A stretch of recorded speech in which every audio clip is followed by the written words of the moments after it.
Hello, and you're very welcome to this episode of Community Voices Uganda here on Civic Space TV. I am Philip Mulisa.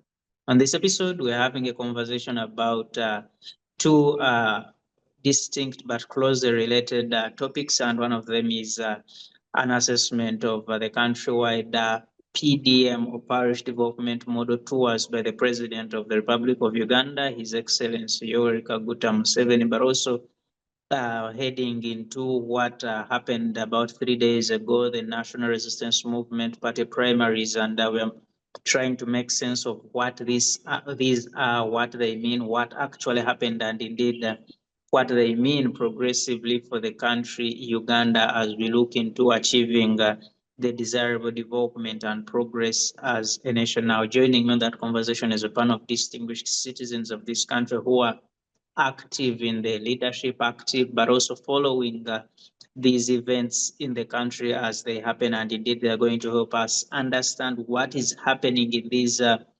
what happened in these two events in the country, and indeed what can be improved or what shouldn't have been part of the activity as we head into the general election 2026. I am Philip Melissa, and let me take the privilege of introducing my panel today. I will start with from the National Unity Platform. I have A1 Frank Wambale. Frank is a member of that party and a leader at that, but also he's an aspiring member of parliament for Bukonzo, that is Bukonzo West constituency. Frank, greetings. You're welcome to the conversation. Greetings, members. It's a privilege to be here. I'm Frank Bambali, like I've been introduced, a staunch member of the NUP party, based in Kavule and led by our visionary youthful leader, His Excellency Chagulanyi Ssentamu Robert, alias Bobi Wine. I'm happy to be here at Civic. Thank you. It's always a pleasure having you here, and greetings to you and the entire organization at Kavule and all the people you work with in that particular platform. I too have Mr. Ronald Goodluck Musinguzi. He is a journalist and one who many times focuses on health. And health, is one that leads all the other activities we undertake as human beings. Good luck, greetings, you're welcome to the conversation. Thank you, Melissa. Thank you, my colleague from Kasese, and everyone on the panel. It's a beautiful day. I thank God for the life. And indeed, under PDM, while the money issue has become sort of central, you find that there is what is called Pillar 4, where there is education, health, water, and I think gender and local government, where they should be able to organize people. And so I've been focusing much more on that Pillar 4 to see how it works across the country. Thank you very much, Melissa. Thank you, and it's always a pleasure having you here on our Community Voices, and we can't wait to hear what you share about that particular pillar as we progress with the conversation. I too have Mr. Jamir Birende. Jamir is the clerk to council, Masaka City. Jamir, greetings, welcome to the conversation, and how is Masaka City briefly? Yeah, greetings, Philip and members. A good morning to all of you. I can see my brother Bwambale and Singzi, and then I want to thank Madrin for giving me this invite once again. Jamil Bidende, like I've been introduced, I act in that capacity of clerk to council, Masaka City, but substantively I'm a town agent or a parish chief in that respect. So I execute most of the PDM activities in a ward called Bisanje. Yeah, it's a pleasure. Yeah. Thank you. You're very welcome, Ndugu Jamiru, to the conversation. And it's important that you mentioned that you execute or you're in charge of PDM at that level of the jurisdiction you have in Masaka City, and certainly you have at least much more information to share with us in terms of how that program or project is running in that part of the country. And colleagues, it is the parish development model, and you and I have been in this country where the president, the NRM government for the last so many years has brought up projects in the name of improving the economic standing of the citizens of this country. And you can name them. You can name Emyoga, that is quite recent. You can name Entandikwa, you can name Bodnabagaggawale, you can name a number of them. And these are programs or projects that the government has put in place in the name of transforming Ugandans who specifically are not in the what they call the money economy to come out and start participating in the economics of the country. And here we are on this parish development model, and the president has been moving around for the last about 2 or 3 months across the country through all the regions in what he calls an oversight on this project. And I want to start, let me start with you, Jamil, who is directly in this particular line. First of all, what is your assessment of this parish development model in your space, the space you control, in terms of are people benefiting, are people actually participating? But two, when the president comes, for example, to Masaka in this oversight, what difference does it create for the project? Yes, Jamil. Thank you so much. Once again, thank you for the opportunity. One, I've always tried to appreciate when I get such platforms, the essence of PDM and its intentions. Members, you believe me, this was some program that had to be started sometime.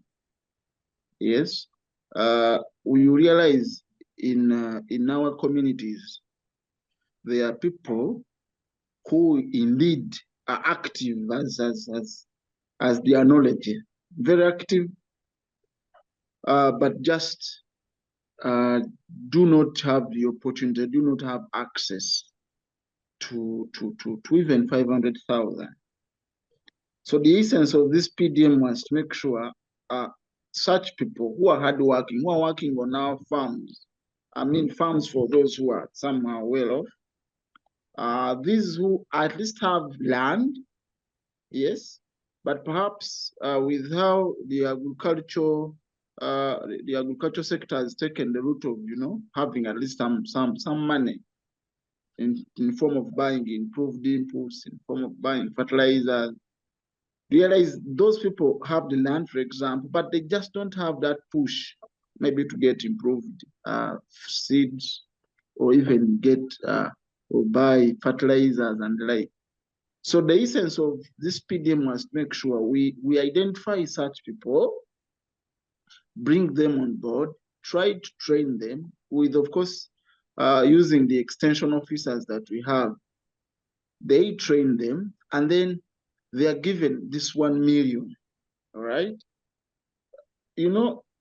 Previously when we had just started around 2022, we thought this was a myth. But I want to tell you, there are people whom we gave money in the very beginning to call. I don't know whether I'm back. Hello? Yes, sure. Yes.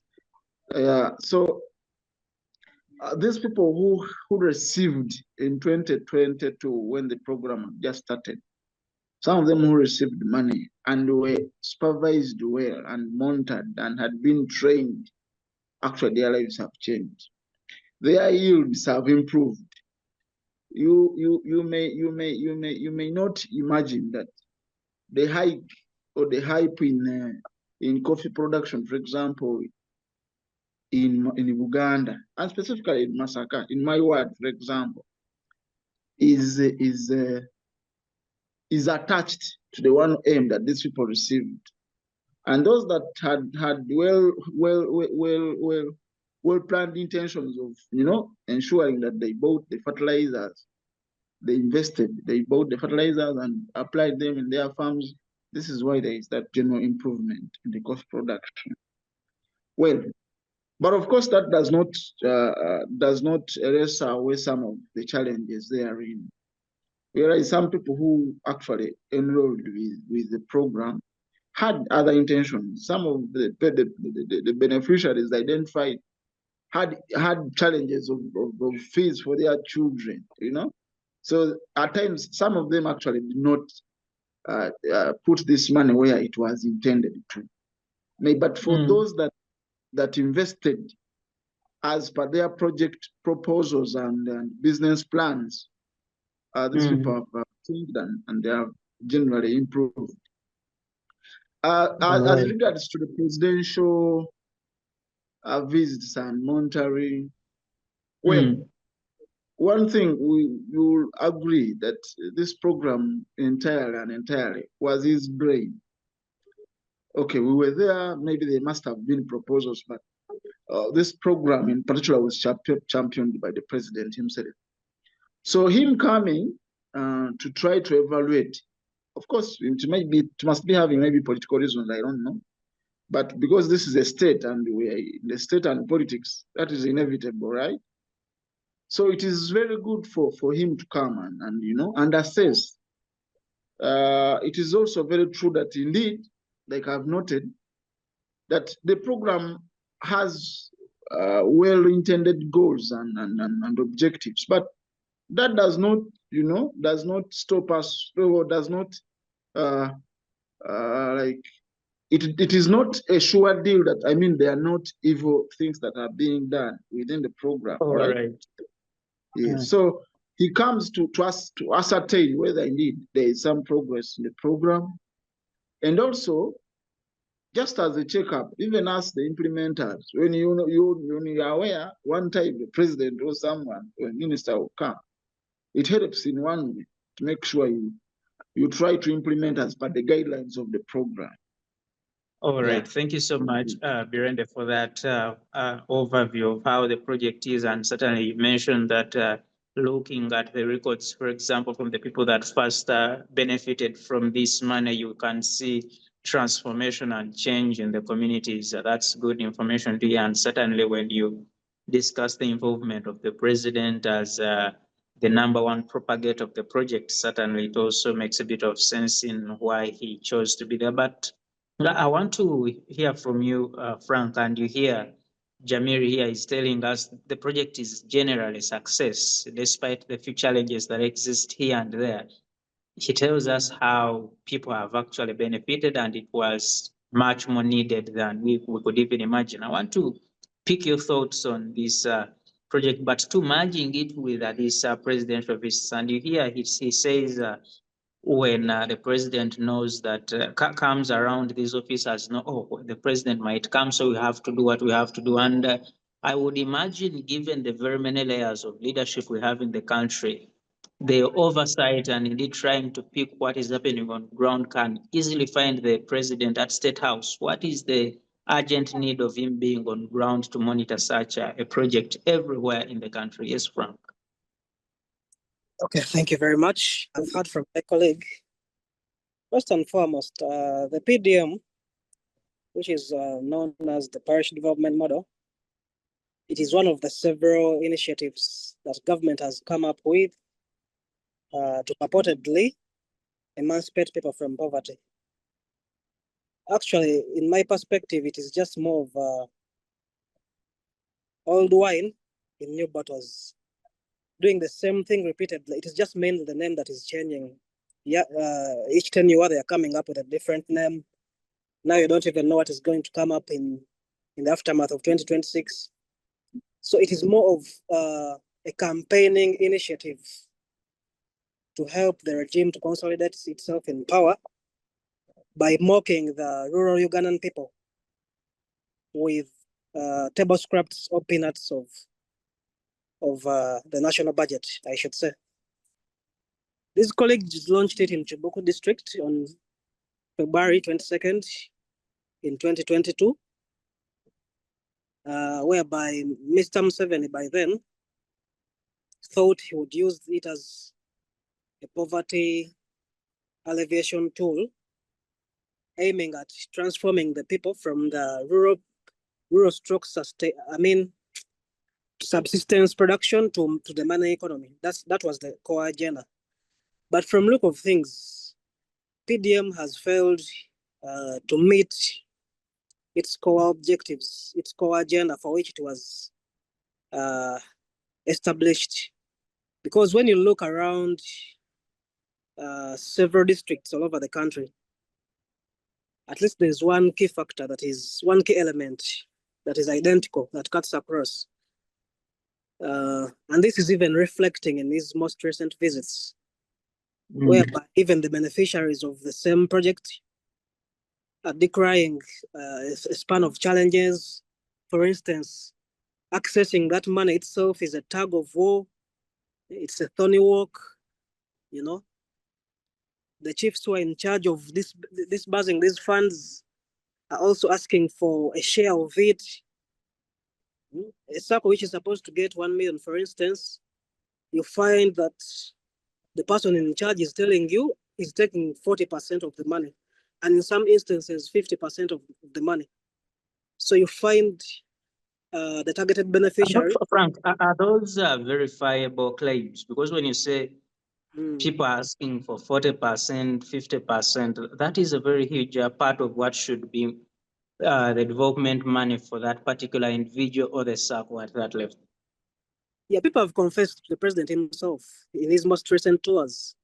A case in point is in Wakiso district and even PG, where some ladies confessed to him that the parish chief who was in charge of disbursing the funds had asked for a share of it. And this is a common vice all over.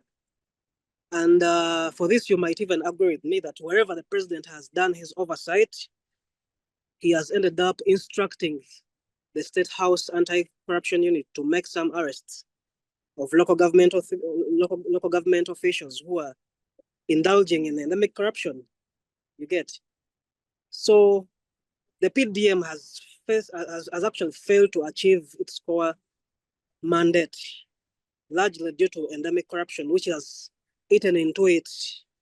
The officials who are in charge, asking for a share of the money from the beneficiaries. They make beneficiaries sign for different figures, and people get different figures in real sense. So much as the idea was good, I don't see it achieving its core objectives.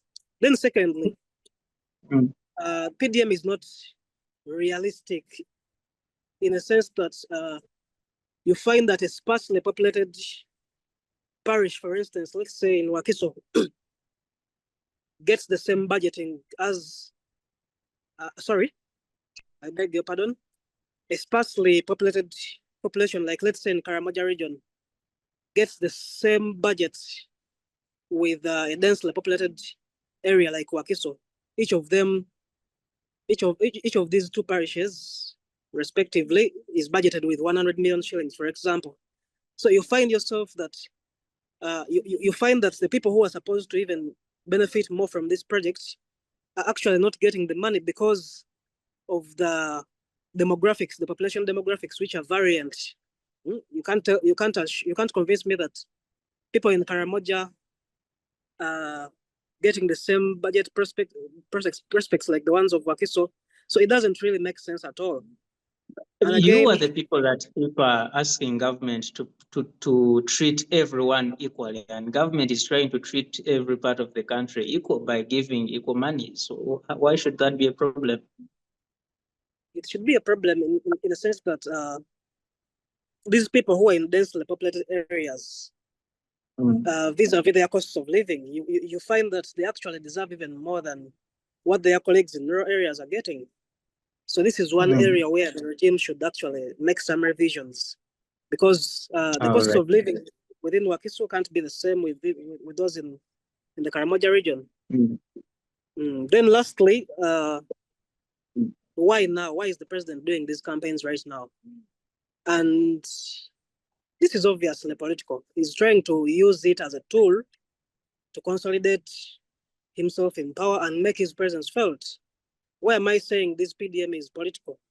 Wherever the president has gone, we've seen people clad in yellow and flashing their membership cards. So it's as if the PDM is more of a partial project which has been designed to reward maybe the regime cadres.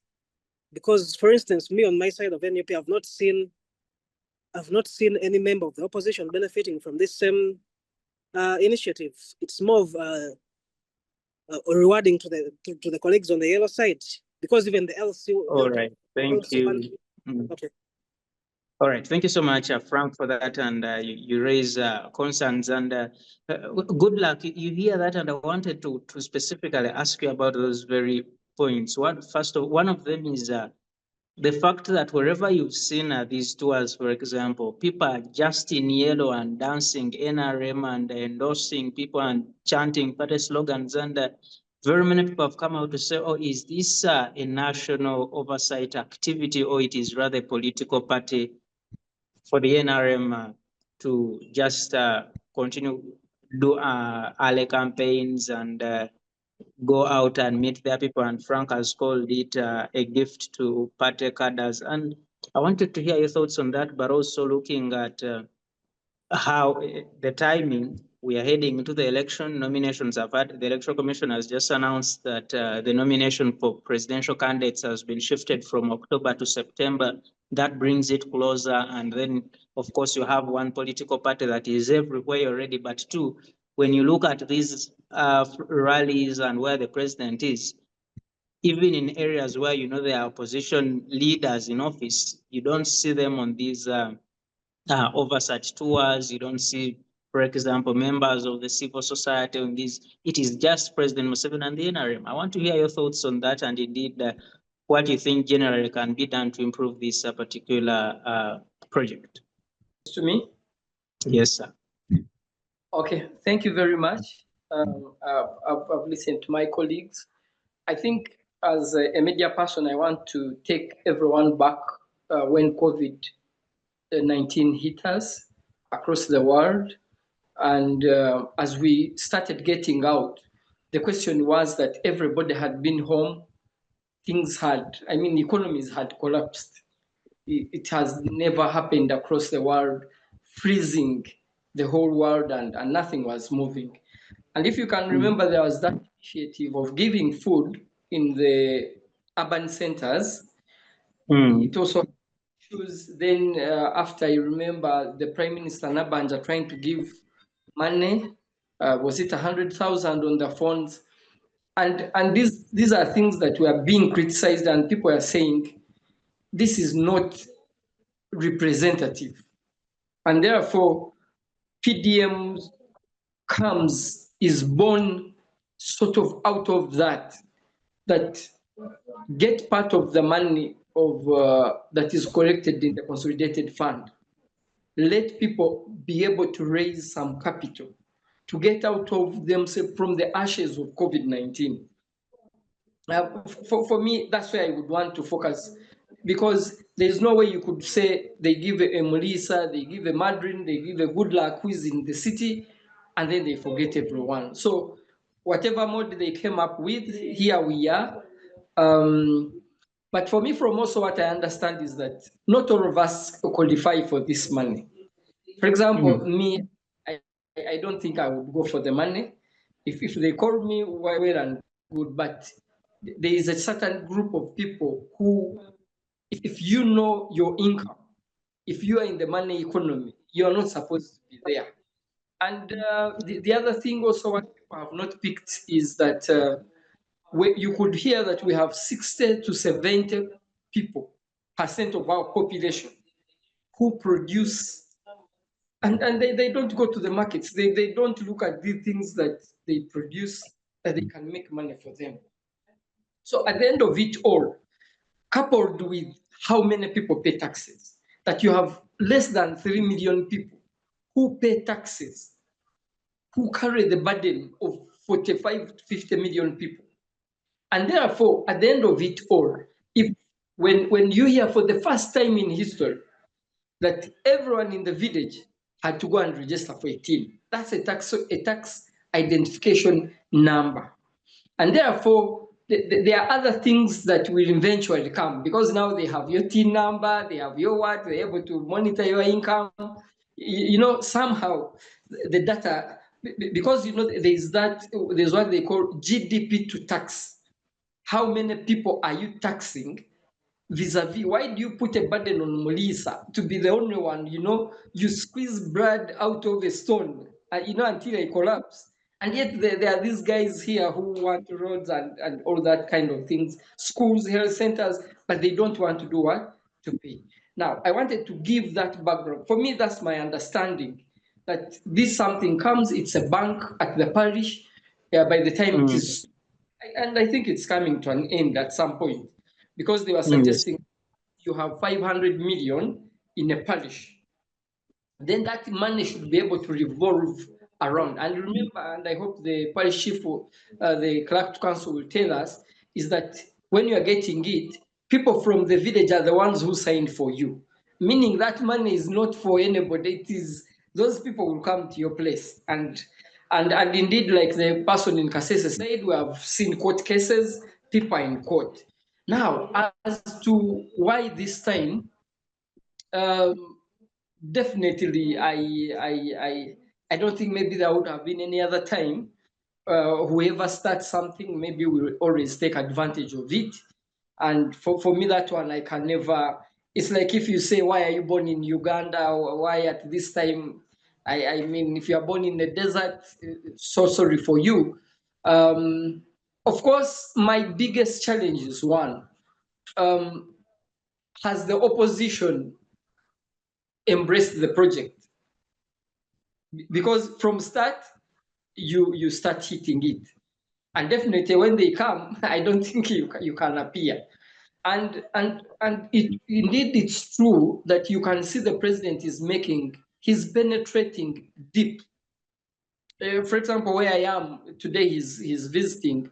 I am seeing, I've never seen this. I've never seen him around, and it's quite interesting. I've been in this place for over 10 years, and I've never seen him come across. So that deep penetration, to look at projects, to go deeper, as to whether it is political or not, that's the advantage that he has. But we have seen. But maybe if I ask, and good luck if you allow me, that deep penetration we are talking about, what impact does it have on the project? Because we are looking, the monies are already there, they're budgeted for, and perhaps he's even spending more to come and to that community. How does it impact the project? In terms of governance, of what happens beyond the politics, is that the government has what they call support supervision. It's called technical support supervision. For every project you do, you must go and see how it is being done. And if you have seen me move around the country, I've also been that in the health care system, that once in a while they are going to check on the laboratory in Mbale or in Lida or in we are going to Yumbe. In Bidibidi we have constructed 7 health centers, so we have to go and see. It's interesting, Mr. Mulisa and those who are viewing us. When they brought the local government and the central government, there's those where you don't see people. If a project does not go through the local government directly, they will say it's for those people. But if you don't come and supervise, even where it passes through them, if you don't go to see, sometimes it is interesting, you will not find those things. And therefore, for me, I think, as you said, cabinet is there and all these other structures. It shows the weakness. Sometimes the weakness of these people who are in offices. And why should the president go out? But also it's an opportunity. I have seen, you saw a picture of a man who was making bricks. And here the president, the guy says, I am fine. I mean, some of those voices, and I know also during elections, For example, Bobby Wine visited Moroto Regional Referral Hospital. And for him, he never went for a building that was good. He went also for where things were bad. And you could see he was asking, okay, how about this? So for me, leaders will always have their people. We can always, us as voters, as human beings, we can always hear those voices and say, that's what it is. But for me, I think whether here or not, it doesn't mean, for example, in these last elections, to those who were supervising, why did ministers get voted out? So it means it doesn't matter at the end of it, or voting, or whether yellow or red. But for me, the point is that, can we have these people in the money economy?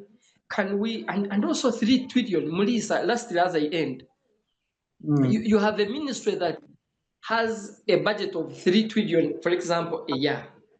Now you have almost 5 years, 3 trillion being disbursed to people.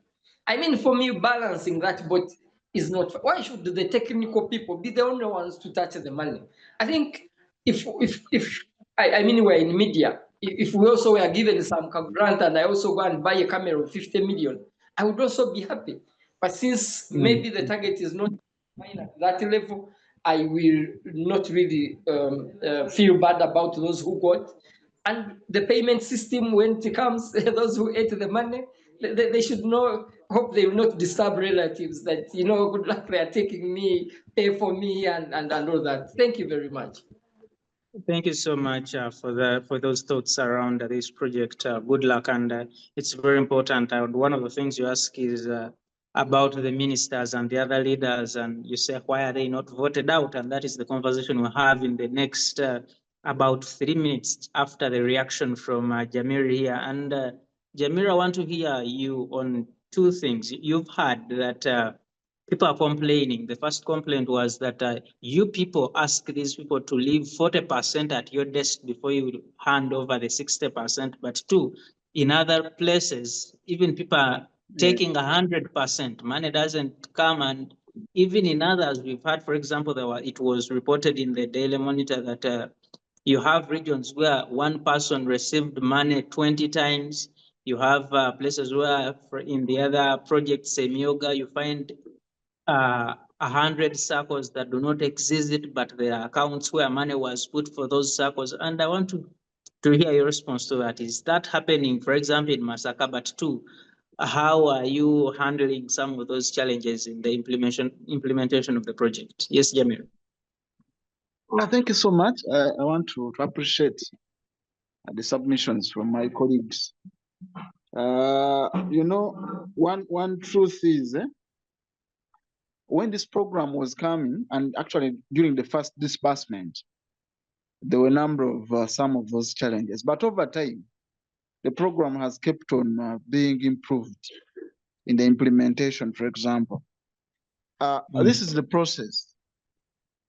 A beneficiary, group is formed at a village level from, of course, members doing the same enterprise, for example, cattle or coffee or piggery. As a group is formed, it is registered.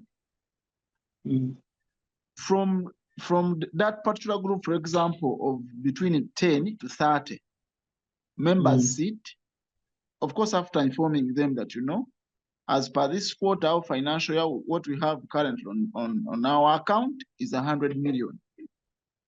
And out of the 100 means we are looking for 100 beneficiaries.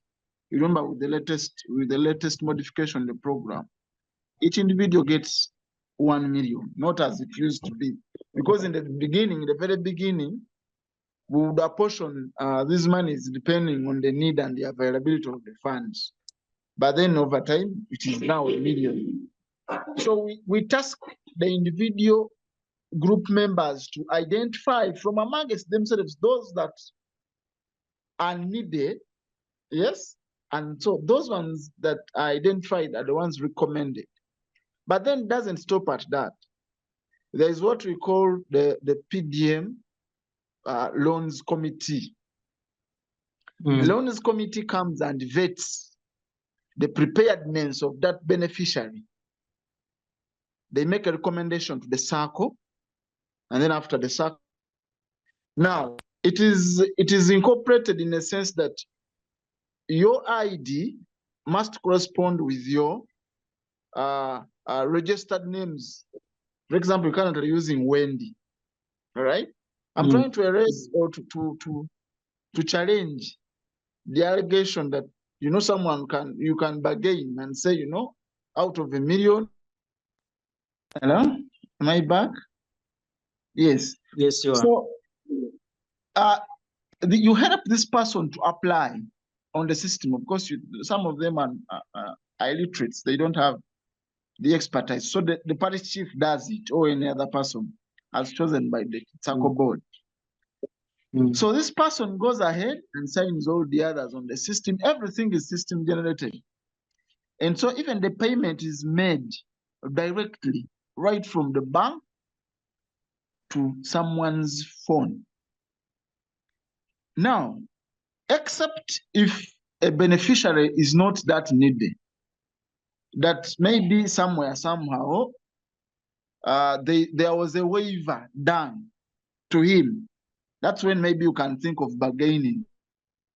There are some people who are trying to call and I'm just trying to cancel. But in a nutshell, I want to inform you that people have been mobilized I hope enough there and are sensitized. not people interested in the PDM service, and we are standing in their way of getting into the money economy. But it's a Saturday. So in other words, well, there could be those cases, but to a great extent, people have been sensitized that if you get 1 million, it is indeed your 1 million, and there is no way a parish chief or these circle board members can influence you maybe to give them a percentage. Well, for other programs like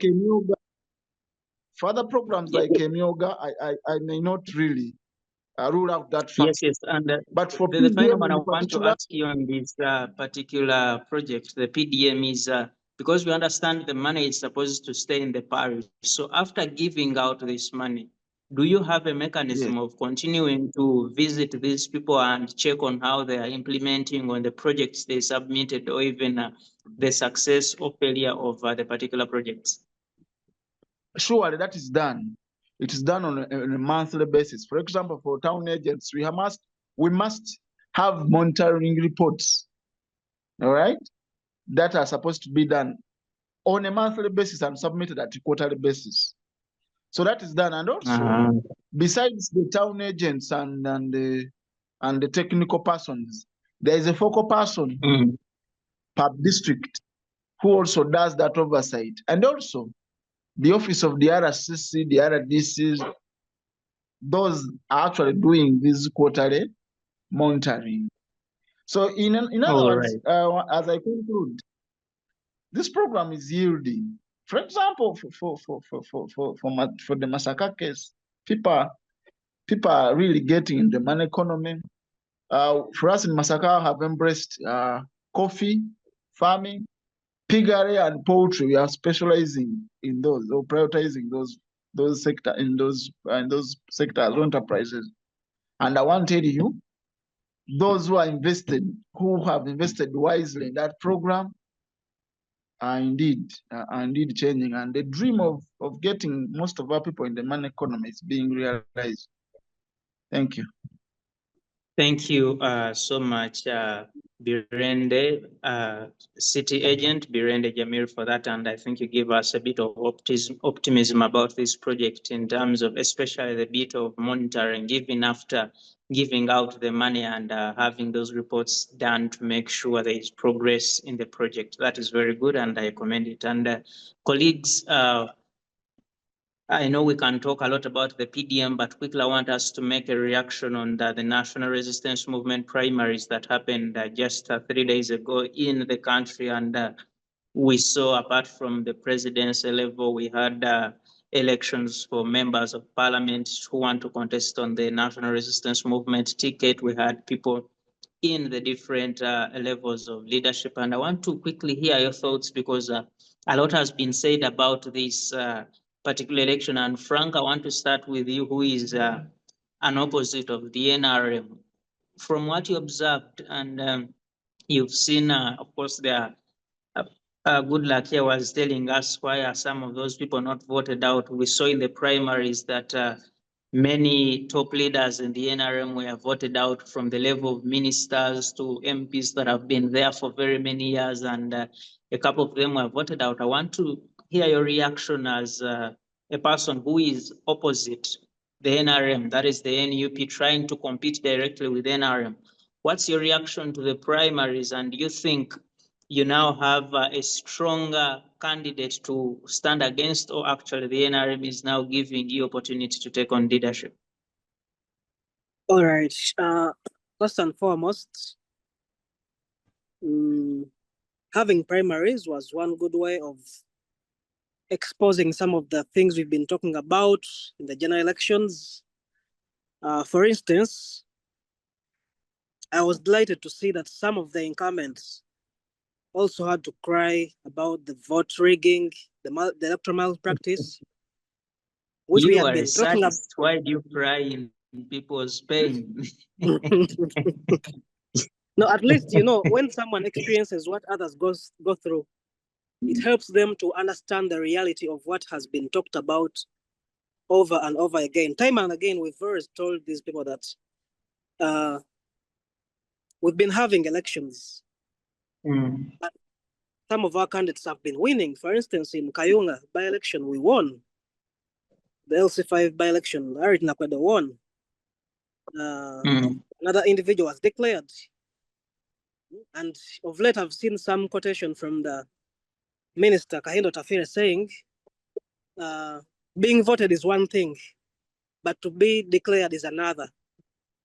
So that means even if you have the mandate of your people, it is up to the returning officer to declare whom they might will. And Frank, if you allow me, that is the very important point I want to hear from you, because now when you hear such a comment from a leader and a minister at that level, how does that affect, or what does it mean for the strategy of the National Unity Platform to make sure they can override these, whether systematic or individual maneuvers that are intended to stop you and the many other leaders that could be interested in getting into these spaces from accessing them? What is the strategy the NUP is employing?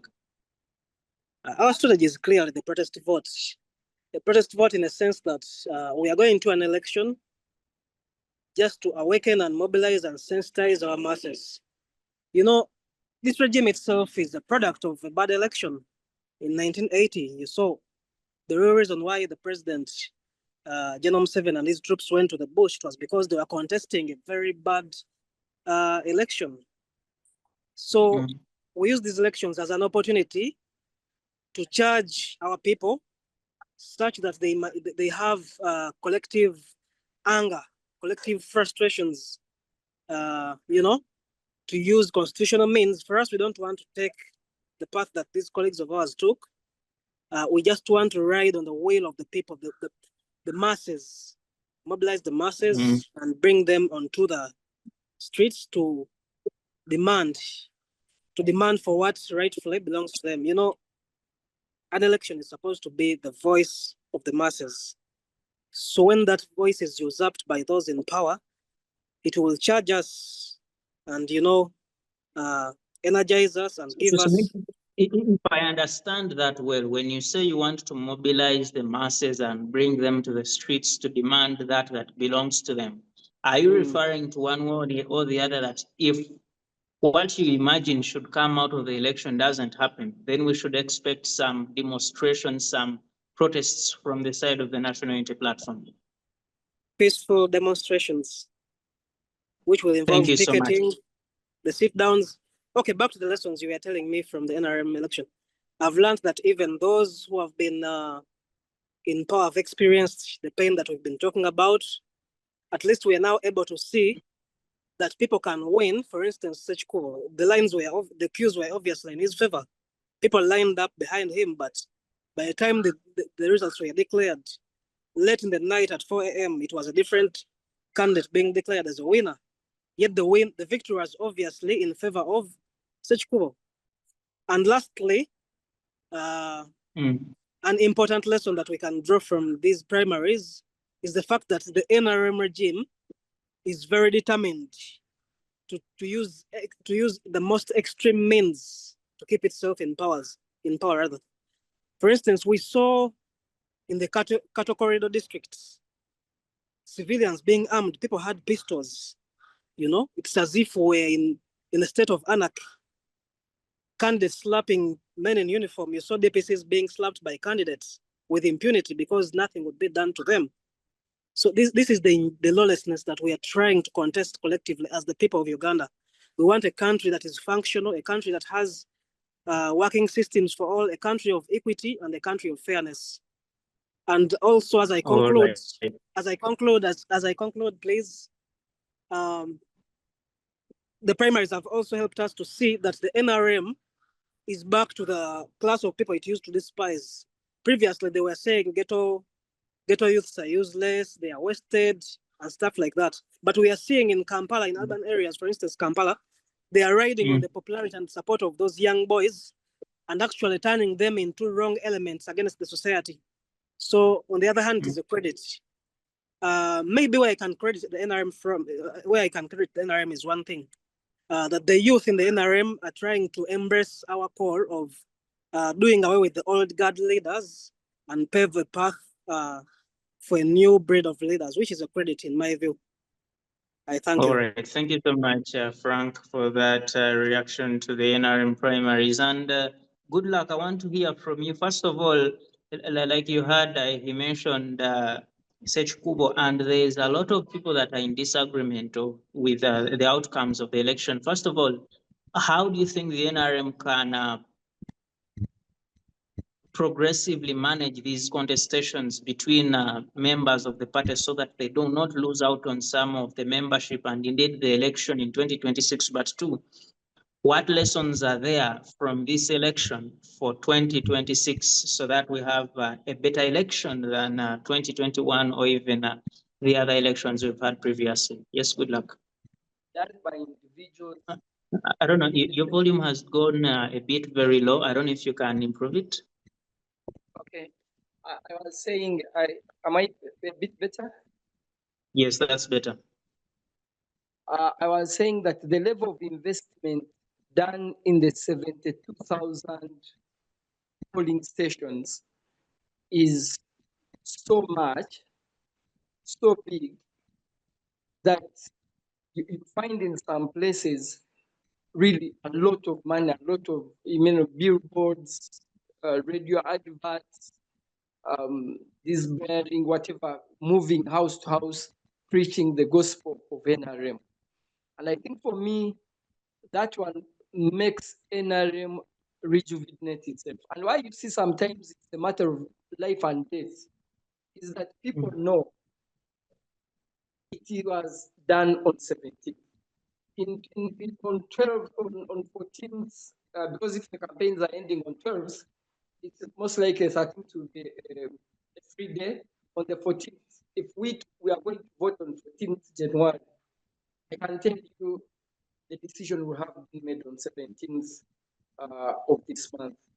And therefore, people come in, sometimes it's a matter of life and death.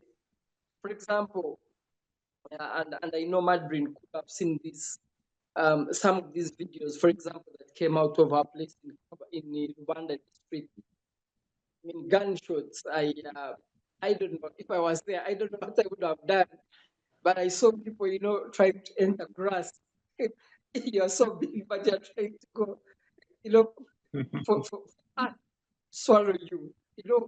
Bullets are flying, and so that is the level of competition that people go out of their way. It's a matter of life and death. And for me, I always say, when the time comes and people say they no longer need you, I don't know. I'm just a journalist. I don't know. Because sometimes they ask, why would you want to be in power over dead bodies? So for me, some of those things, of course, we're also seeing some of the aged candidates, people who are saying, we will go all the way until, either we are dead.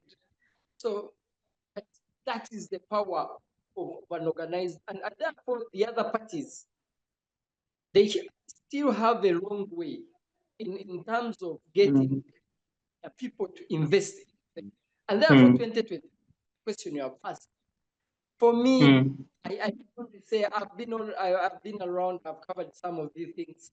I can assure you that somebody organizing an election in 72,000 polling stations just needs 100 people in each and every polling station.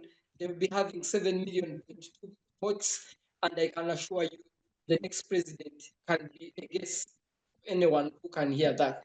And therefore, but it's a learning process that the others, how can you attract people who are able to invest in themselves? When people invest in a party, when they put their money, they are investing in a party. So I can see there's that weakness that the other parties must start looking for people, talk to people who will be able to fund them. Thank you very much.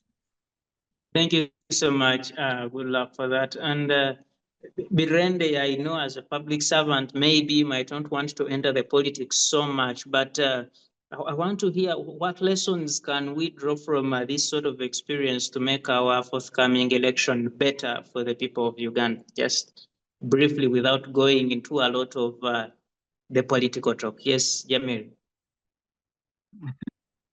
Thank you so much. I was actually waiting for that comment from you. Well, being a public servant, I'm not supposed to, but of course, man is a political animal. And then, of course, before joining government, indeed, like man is a political animal. But going forth and forward, these are very good lessons. And for some of us who are looking at building our democracy, this is one thing that will push us there. The old goons or the old brooms being swept away is also good enough. I love that. You know, anyway, ideally, I wouldn't think someone, for example, if he has been MP since 1996, I think it would not be offensive. People chose to try some other person, but that kept aside. This is a very good lesson that, I mean, say for the last election, I guess this time round, we may have a better voter turnout because I think people have been mobilized. I want to thank, of course, like my friend Bwambale. I think the people power movement has also, in one way or the other, tried to re-energize the youth. And that's why I'm not surprised, even in the current NRM elections, I'm seeing so many youth participating and engaging. Before, I mean, not so many of them would participate. It's also a good lesson for those who have offices that, you can have these offices for a period. And if you don't play your roles well, if you don't serve the people, if the people don't feel you in quotes, I mean, they have the mandate to vote you out. So it's good enough. For the presidential, I don't want to advise, but my friends in opposition have to make sure they double their efforts, because there was some person who commented that where you want to take leadership, you must take someone, not give it, of course. You must make sure you get it, despite or given the anyway. You must make sure you take it, whether amidst deployments and work. You must make sure you fight for leadership and take it up. But outside the urban areas, indeed, it is a lesson to the people in opposition that they need to double their efforts. All right. I don't know whether it's the NRM or government, or President Museveni in particular. I think they are still proper. But I just wish them the best. All right. Thank you so much for that comment. And I understand what you do. Our colleagues, our time is really very much fast spent. I think we have probably 7 minutes to be out of here, and I'll give a minute to each of us here to give final remarks. And I want you to structure that in a way of what sort of election do you foresee in 2026, given the experience so far? What sort of election do you foresee? Is it going to be a peaceful, a credible, a fair election? And I'll start with you, Frank. What sort of election do you foresee come 2026? Quite briefly, in a minute. Yes, as Frank, I think, reconnects with us, let me hear from you. Good luck. Given the experience I'm with and you. indeed what we've seen. Yes, I want to pick your comment. What sort of election do you foresee in 2026? I foresee a violent election. Of course, with the usual deployment, just like we witnessed in the Kawempe North by-election. I foresee an election where the Electoral Commission is not going to be in charge. I foresee an election which is bloodbathed for as long as the guns are permitted on the polling stations. I also foresee an election of disgruntlements, a series of them, by the way, on either sides, both the ruling NRM party and within our side, whereby some of the candidates who will not get the party endorsements are going to come as independents. That's a crucial factor that we are going to see. And also, lastly, I foresee an election where candidates will win and the Electoral Commission will declare otherwise, which might trigger people. So we should anticipate peaceful demonstrations across major urban centers. This is going that's what I foresee. All right, thank you so much. And you re-echo the word of demonstrations. And I know when you look around the African continent, there are many countries that have seen demonstrations in the most recent times, whether you are talking about South Africa or Togo or Kenya, and hopefully Uganda turns out to be a peaceful one. Yes, good luck. What you're looking forward? Thank you very much. I'm a bit of optimistic. I've really gone around since last year very many times. Away from towns, and there's life out there. People don't care. People, apart from these other local elections that that make them massive. Sorry. Apart from these local elections that excite them, I can tell you that elections will come and go, and life will be on. Some of these are isolated cases. Me, I just don't like violence. Nobody should, because violence can take your loved one, can take you. It's like these accidents on the roads. And therefore, me, I would preach that whoever go to the people, inform them, use whatever. If you cross the road for me, I'll go on the radio. If you cross the road, now we have TVs on the internet. Go there, speak to the people. A good idea. I saw the person who defeated Mr. Bahat. He's a young person in town here, a young lawyer. I don't know, he didn't even have money. The other guy had money. So if the time has come and you give your ideas, because essentially what do people vote for? Even at Civic Space TV, somebody started an idea. This is what you see where we are. We are here now contributing to that idea. And therefore, to those who want to stand, bring ideas. If people will buy them, let people go. I mean, it's always interesting. In the last election, I spent almost 1 million shillings to go and reach my polling station, to go and just cast a vote. And therefore, when you have people come do the lines the whole day for you, it means they are agreeing with you, with the ideas you give them. And for me, to what is happening in Kenya and every other places in Africa, I don't want to see them here. And I pray that we have a peaceful election. There's nothing. And for me, lastly, Melissa, you forgive me. We have made teachers not become important. Health workers, engineers, farmers. We have made politicians as if they are the ones who decide our lives. For me, if there's anything that I don't like, I will not make a politician be the omega or the alpha, the beginning and the end of my life. And therefore, a politician should come and get whatever they get, put their ideas. Even when you are talking about the NRM elections, I remember, what did they promise to do? You hear people say, I was supporting, but you don't hear they are going to do this and this. For me, if they are not going to do those things and they want now to put violence or anything ahead, let them know that some of us, we have lives to live, we have obligations to make, and our life, I'll be paying taxes to pay them. So they rather be nice to us, they come, they be good. Well, yes, then they go and partake of whatever they take or decide whatever they take. But I pray, I ask the church to keep praying around this to make sure that we have a peaceful election. Thank you very much. Thank you so much. Good luck for that. And lastly, Ndugu Virende, what do you see happening come 2026? Quite briefly. Thank you so much. My brother Frank is good at the protest vote. I just love their knowledge.